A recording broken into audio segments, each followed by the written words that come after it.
The U.S. East Coast is keeping a wary eye on Tropical Storm Florence. It's getting stronger over the Atlantic, and it's forecast to become a hurricane in just a few hours and a major hurricane on Monday.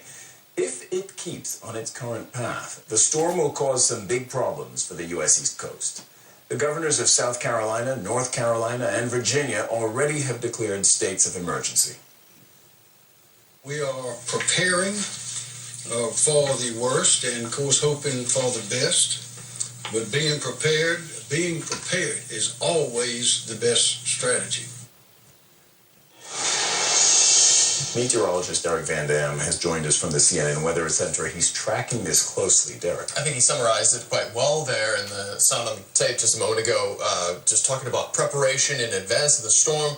We still have that window, that period of time where people can protect life and property, because we have about 1,000-kilometer coastline of area that we believe this storm could potentially make landfall.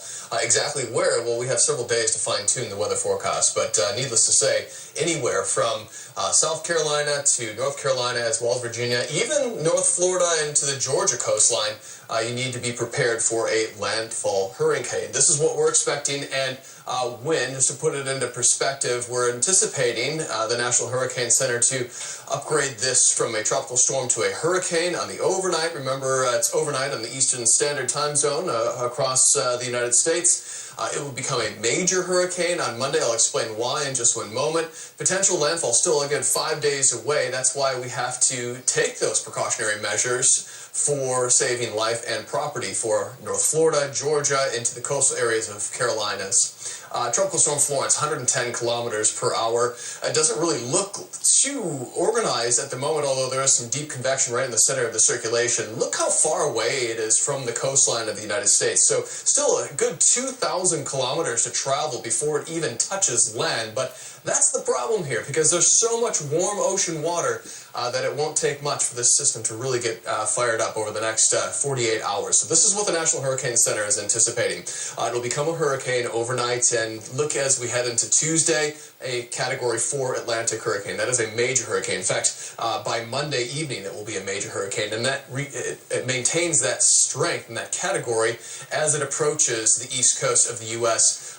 Late Wednesday and into the day on Thursday. We're not anticipating a landfall until Thursday evening, close to 8 p.m. Now, what we're noticing is that the National Weather Service is using some interesting terminology within their discussions. They're expecting what is called rapid intensification of this particular hurricane, because winds are anticipated to increase by 55 kilometers per hour or more within a 24-hour period.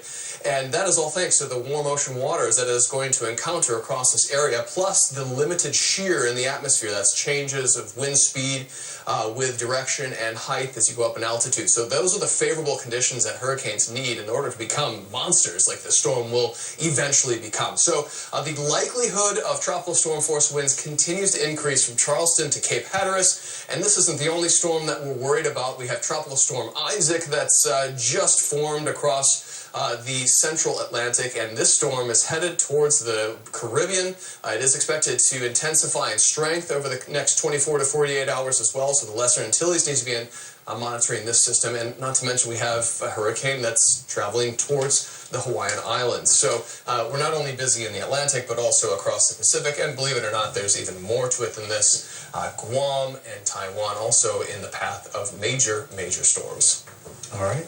Derek, you and the rest of the CNN Weather Center team will keep monitoring this for us. We hope for the best for all involved. Yeah, we're on top of it. We'll monitor it closely. Derek, thanks.